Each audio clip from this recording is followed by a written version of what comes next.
Hey boys, welcome back to the channel, and it's Supercoach time. It's the round 2 review, and oh man, we had an absolute shocker once again.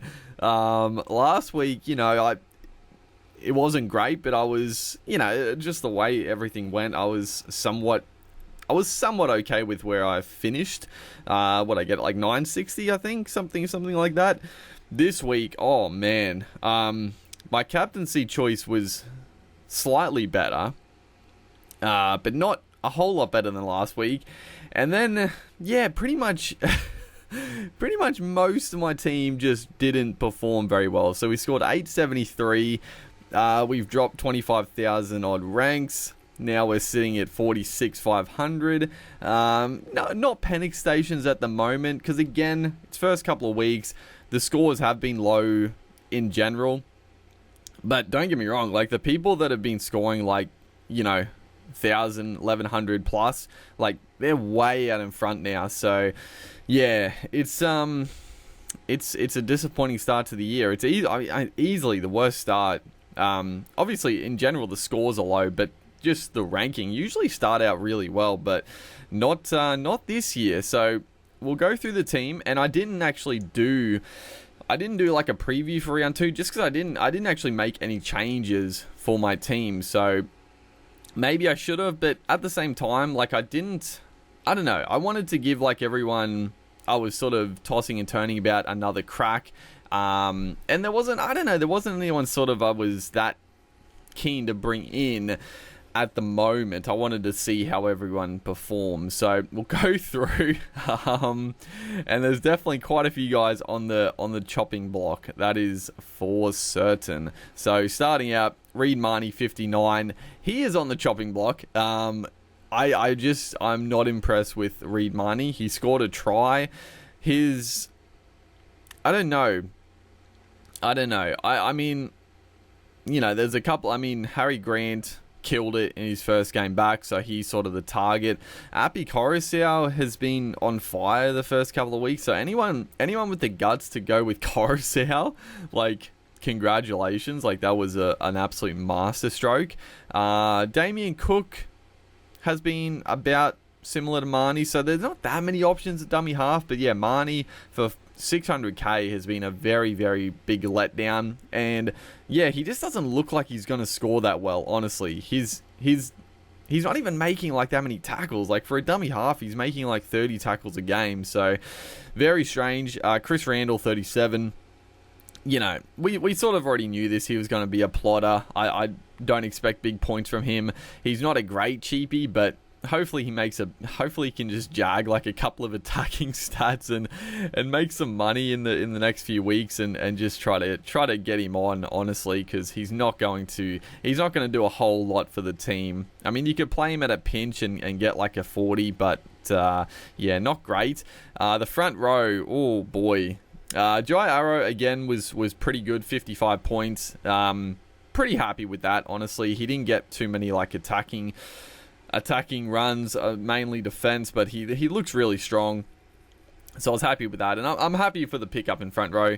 Ethan Bullimore, 20 points. I don't really know what happened. I mean, I was watching this game and he went off fairly early, and Andrew Davey come on, and for some reason Bullimore just never came back on. I don't know if there was a niggle, I don't know what happened, but yeah, he just took him off and didn't bring him back on. Like I thought, okay, Davey come on and he's playing back row. I thought potentially like they just put Bullimore through the middle, because he is a middle forward at, primarily. So I thought they would use him just coming off and bring him back on through the middle, but he just didn't. So I don't know if there was something there.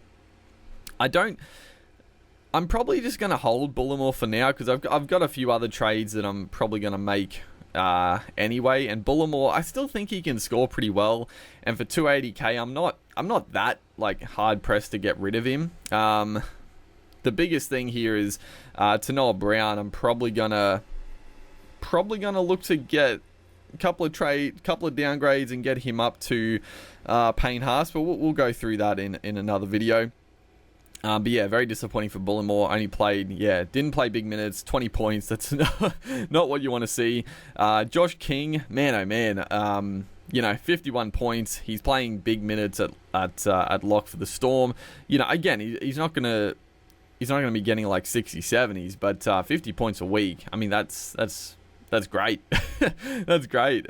Should have started him over Bullimore. The back row. Oh man, the back row. I mean, this is where this is the biggest disappointment for the week once again.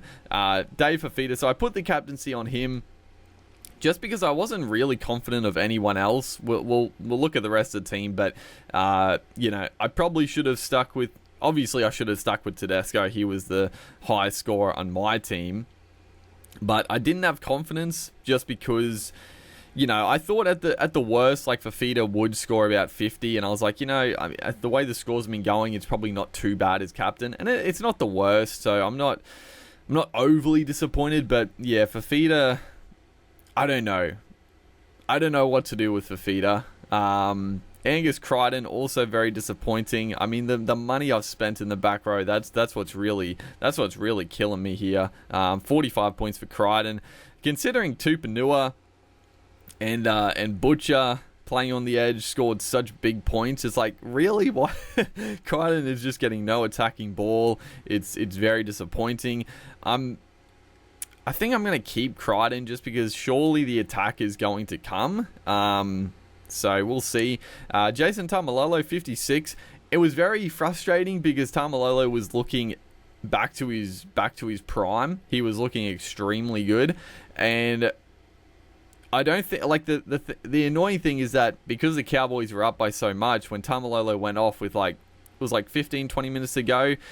I think, well, I would hope that generally he would give him like a 5 or so minute spell and then bring him back on for those last 10 minutes. But because, like I said, because the Cowboys were up by so much, he could leave Tamalolo off for longer, and he didn't need to, throw him back out there.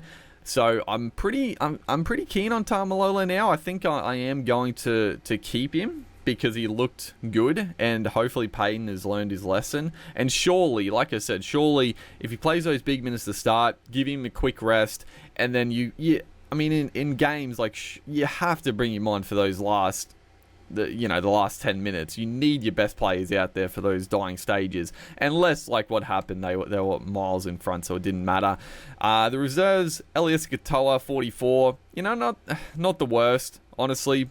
At 350k, I wasn't too displeased with that. He didn't get any attacking stats. He didn't play the full 80. He was off for a little bit as well, so not bad. Honestly, that's what you can sort of expect with the Katoa. And I mean, you look at the price difference. He's 300k less than bloody. He's well over 300k less than Fafita and Crichton, and he's averaging more than both. Then you have Jeremiah Nenai. Oh man,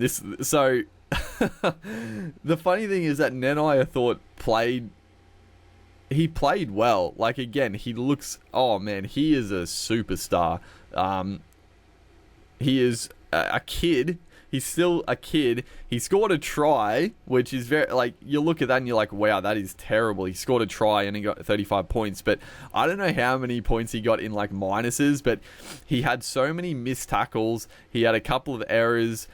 He might have given away a couple of penalties. I don't know. He would have probably had, over 20...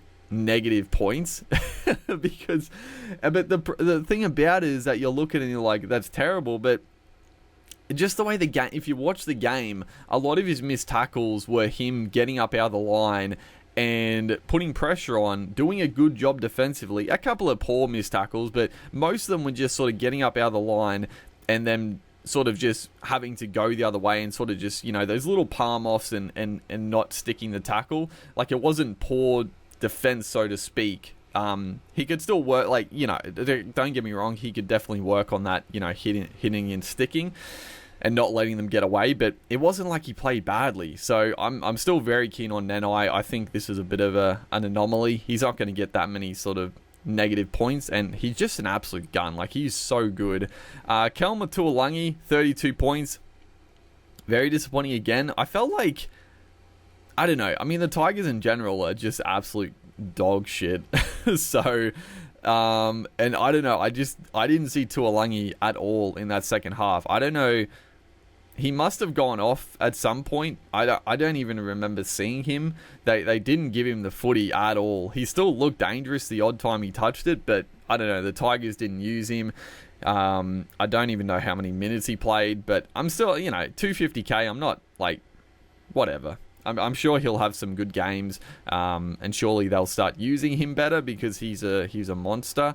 Then we go into the halves, which are pretty solid. So Sam Walker 59, a little bit annoying. I mean he started the game on absolute fire. Big step, get through the line, offload, and getting a try assist to start the game. You're like, oh, he's in for a big score, and then. Yeah, he just didn't have any more attacking stats after that. He didn't really get involved. So 59 is still good. It's still good for your halfback, don't get me wrong, but man, it was a game that you could have easily cracked the ton if you just got a couple more, like just anything. but yeah, I'm still keen on Walker. I think the Roosters, they're gonna keep getting better. There's gonna be plenty of points. He is the goal kicker, so it's just nice to have. Dylan Brown 68, like he looked very good in a beaten and fairly poor Eels side. Dylan Brown, don't get me wrong, I was very keen on getting Munster in for this week, and I was tossing and turning about downgrading like a Jack Bird or a Kurt Mann and then upgrading Dylan Brown to Munster.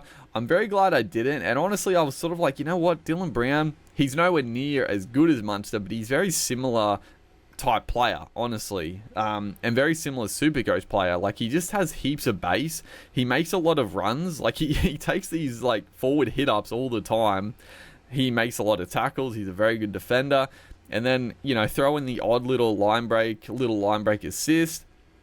He's going to bang out those 60 points fairly regularly. And I mean, Munster, he was good, but he probably only scored about 70 points, 70 plus. So not too dissimilar for a lot cheaper. So I'm happy I kept with Brown, and I'm pretty keen going forward. I don't know.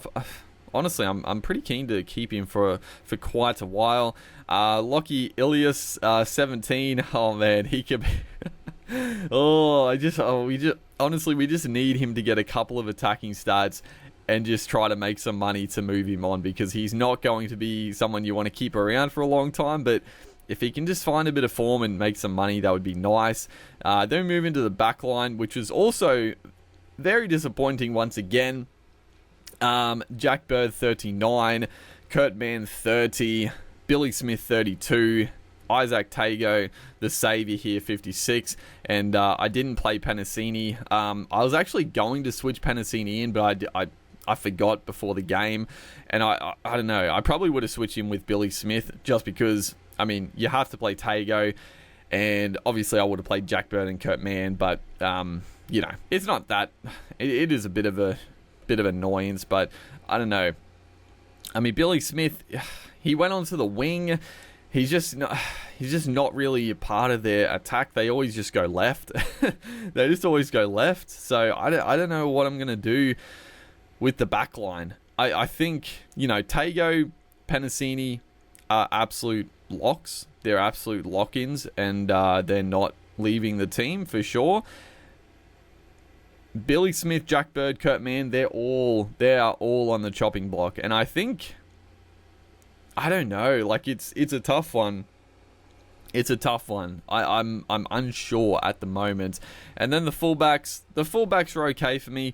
Pappenhausen 51 and Tedesco 84. So this was the other thing with the captaincy, was the fact that I could throw the vice captaincy on Pappenhausen and still have sort of two cracks at it, because Tedesco played so early in the round that if I went the straight C, I couldn't put a vice captain on anyone of note. So that was the other sort of turning point. But yeah, it would have been, if I just got the captaincy right this week with Tedesco, like, my score still would have been pretty shocking, but it would have helped a lot. So yeah, that's the team. The fact that I saved two trades week one, I think, give or take, I could have brought in a couple of players, but it was sort of uncertain to begin with. But now I have, I can definitely start ripping through the trades with gusto. So, who's on the chopping block? The fullbacks, they're pretty much set in stone. Don't get me wrong, I am keen on Latrell Mitchell, but I can't drop Pappenhausen or Tedesco. I think they're both going to be very good. Poor old Tom Trbojevic owners are getting absolutely roasted. He's getting shut down. The Seagulls are playing awful. So, yeah, I was never even contemplating going turbo, but I couldn't fault anyone for doing it. But yeah, they're in a bit of bother now. Like I said, Man, Bird, Smith, they're all on the chopping block. I'm keeping Sawali at the moment. I kept Valia just because, again, there wasn't that many, the cheapies for the centre wing. There wasn't that many options to get at the moment without making another trade. So I don't know. We'll see. We'll see who's there to sneak up. The halves, I'm pretty much locked in.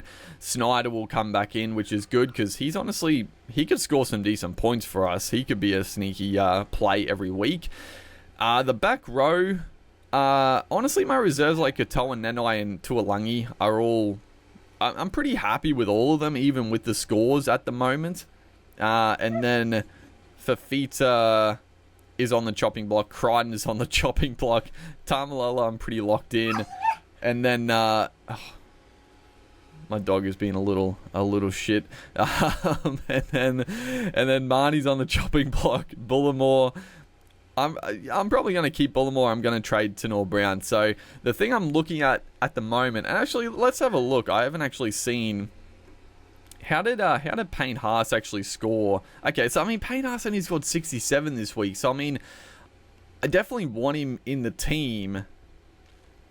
But he's not going to be, the first week, he's not going to score that many points every week. So I think around this 60-70 is going to be his average, which is still very good. I still think I need to bring him in. But, yeah, I think I'm going to downgrade... I'm either going to downgrade Bird or Man. I'm undecided. It's probably going to be Kurt Mann, because I think Jack Bird just has a bit more in him. Obviously, he's way more expensive, but I can downgrade Kurt Mann. Let's have a look. I mean, Jesus, dude. The 3% that went with Dane Gagai at 600k. Wow, you guys are absolute geniuses, and he has just been unbelievable. Greg Marju, oh man, wouldn't you love to have Greg Marju, but he's just not going to stay in. Peter Hiku, oh, if he wasn't so expensive, man, oh man. I'm actually surprised he only got 76 because he had 10 plus tackle busts. And even the first week he was pretty darn good. So yeah, there's some options. Any sort of cheap guys that have gone well. Dominic Young, maybe, but it's not going to get enough cash for me. Zach Lomax has been okay. Bo Former. Yeah, it's I'll have to decide, but that's the thing. I could downgrade just to a real cheapie in the center wing, and then just play Penasini every week, which would save a headache. And obviously, I could just keep these four guys and hope they do well, and then upgrade to Nrl Brown, potentially to Haas. So I might have to make another trade, but we'll decide that. I also think Marnie. Let's have a look. So yeah, Marnie's got to go, and I want Jeremy Marshall King. Oh my god, Jeremy Marshall King, second best hooker at the moment. Blake Brayley, Wade Egan. What is happening? Happy Coruscant, the top here. 18% of people went him. Wow, that's geez, people that went Coruscant are doing very nicely. Yeah, so yeah, Damien Cook, I'm glad I didn't go him, because again, he hasn't gone too well either. He is going a bit better than Marnie at the moment, but still. Connor Watson, honestly not a bad shout, but yeah, not too keen. Harry Grant, 92 points. I mean, he is the most expensive, but oh, he's good. You want him in your team for sure. And then other than that, there's not too many other options, in all honesty. Cameron McInnes is an interesting one to sort of keep an eye on, because obviously he came off the bench, played very limited minutes. So if he does that a couple more times and his price absolutely plummets, he could be a really good pickup in a few weeks, when surely you would expect Finucane would eventually go into the prop spot, and then McInnes would start at lock. You would think, anyway, in like a full-strength team. But yeah, I've got some decisions to make. I'm not exactly sure what yet, but that's the round 2 review. Bit of a shocker thus far. But we'll bounce back. And hopefully things start to go our way. But make sure to like and comment, and I'll see you guys in the next one.